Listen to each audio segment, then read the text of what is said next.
J'ai publié un livre dans une grande maison d'édition populaire et j'ai un problème. Ça fait plusieurs fois qu'on m'invite à faire des conférences dans des assos ou des librairies écolo militantes et franchement c'est super cool. Mais voilà, à chaque fois qu'il faut commander mon livre pour le vendre sur place, ben ça coince. On me dit, tu comprends, ta maison d'édition, bon ben c'est pas trop ce qu'on met en avant chez nous. Nous on aime les maisons d'édition bien à gauche, engagées. Alors Michel Lafon, c'est pas trop ce qu'on aime lire. C'est arrivé au point où j'ai fait plusieurs conférences sans livre à vendre parce que les gens qui m'invitaient voulaient pas le commander. Et du coup, ça m'énerve. Déjà parce que j'ai fait 4 ans d'enquête en immersion dans des milieux d'extrême droite, en me mettant hyper en danger pour en dénoncer la violence dans mon livre. Alors qu'on empêche mon travail de trouver son public parce que je suis pas dans la bonne maison d'édition, je trouve que c'est cracher sur mon engagement et les risques que j'ai pris. Et puis oh, les militants, mais ils vous ont fait quoi chez Michel Lafon? Déjà, c'est une maison d'édition indépendante qui publie des gens très bien, comme Rokhaya Diallo ou Johan Sfar.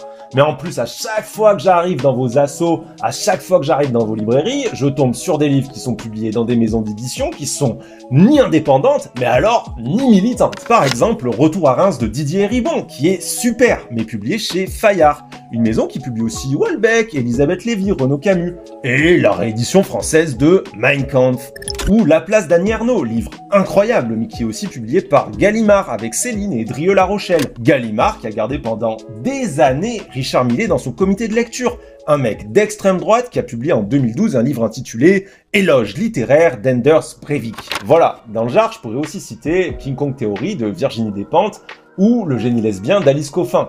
Des livres géniaux, mais qui sont publiés chez Grasset avec Yann Moix, Carlos Ghosn ou Michel Onfray. Attention, je dis pas qu'il faut pas vendre King Kong Theory ou La Place, c'est des livres importants et il faut absolument qu'ils continuent à être lus. Moi, ce que je dénonce, c'est le double standard qui fait que là, ben, on se pose pas du tout la question de la maison d'édition avant de les vendre. Et d'ailleurs, ça m'a amené à me dire qu'avec Lafon, ben, le problème, c'était peut-être pas vraiment un problème de militantisme, mais plutôt un problème d'élitisme. Parce que Gallimard, Grasset ou Fayard en France, c'est des maisons d'édition perçues comme prestigieuses, toujours dans la sélection des grands prix littéraires, alors que Lafon, c'est une maison qui fait populaire. Un mec m'a dit une fois, comme si c'était négatif, le problème c'est que toi t'es dans une maison d'édition qui fait des biographies de chanteurs. Vous imaginez comme c'est classiste?